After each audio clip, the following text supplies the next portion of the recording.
Alright, hello there guys. This is an off-road project that I got from a Forbidden Jeep member. It's a really great club, pretty much all over the United States with some members, Canada, Australia, and in Europe actually now. 7,000 members and growing. But this is a project that one of the members kind of gave me on there, and I wanted to give it a try. So basically, what it is off-road lighting underneath your Jeep. And for this project, I am doing undercarriage lights for my 1974 CJ5. Now, what you're going to need for this project, from what you can see here, is a soldering gun, connectors, uh, wire strippers, crimpers, pair of scissors, some little connectors here, just slide-on connectors to go on your switch.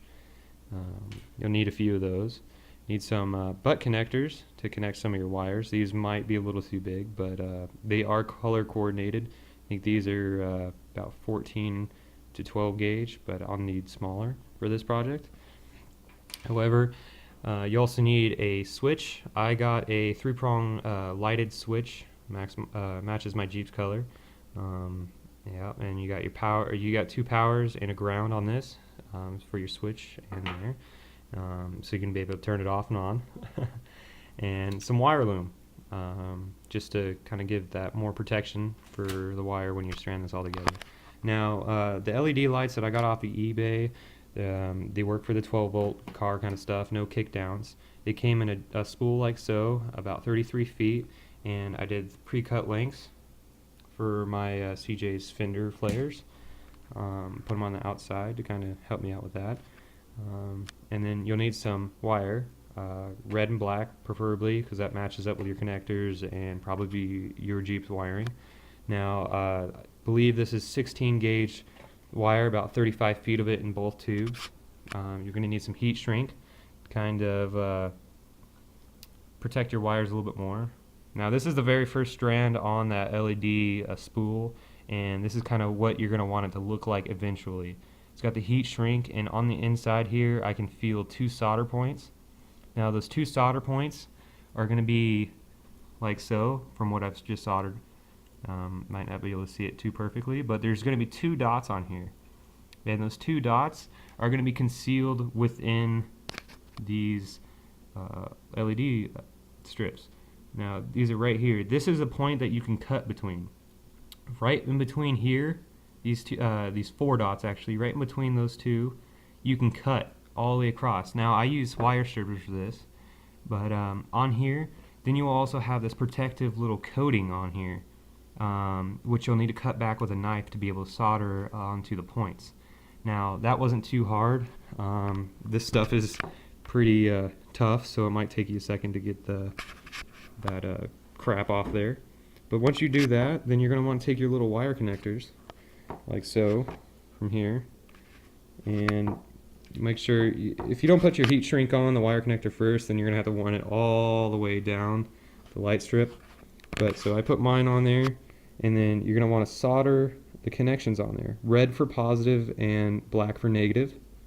Your positive is going to be your power wire, and so it's going to be your red. You're going to want to solder that on there. You want to be very careful with this, because if you get too much solder on there, it'll jump over to the negative post. Throughout these entire light strips, you can't really see it because of the 3M backing on the back of these. These are sticky as well, by the way. But on the back there's two channels that run all the way the length all along there. Now those two channels are basically what's giving the contacts for the LEDs and the powering, but that's another story. But you don't want to melt too much on there to be able to melt through the little sticks on there. You want to be able to just to get it on one half of there. It's very crucial. If you do it more than that, then you can risk blowing up your LEDs or just not working at all. So once you get soldering down, then it'll be pretty easy to do this. But soldering isn't too hard. You got to have a lot of patience, and you got to wait for your solder gun to heat up. I mean, you can even use a pin.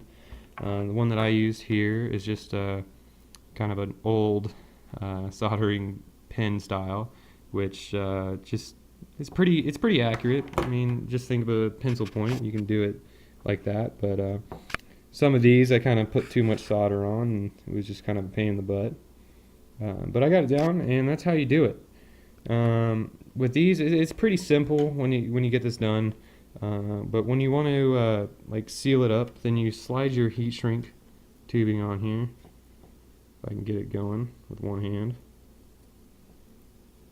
Anyways, once you get it on there, you don't want to cover up too much. I think there's a light just off the bat for mine. Do this.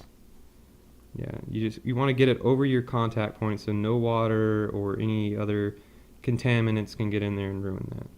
But I mean, if you want to get rid of that light here, you can. But yeah, you just slide it down. Use your little your blow dryer and heat that right up. That heat shrink is literally heat shrink. It will shrink with the heat, and it will make a watertight seal on whatever you shrink it on. Pretty much that's all it is to this at all.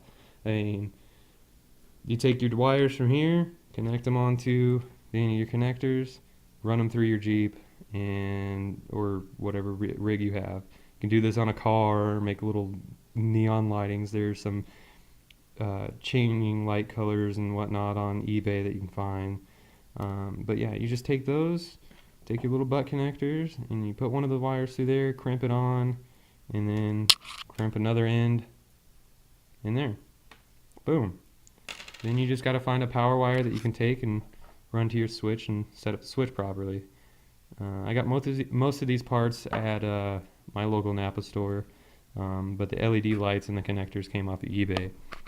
But this is pretty much it. You just want to cut off that protective layer, like I said, and solder your 2 points on there. And it'll say on the LED light strips where the positive is and whatnot.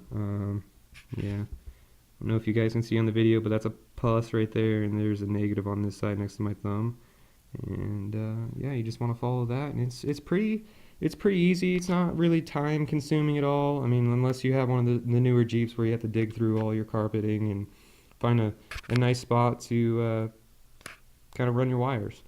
Yeah, I mean, it's a fairly easy project, and I'll have pictures posted on Forbidden Jeeps and get a little bit more in depth with the how to process and all the steps that I took and problems that I had. Anyways, have a good one.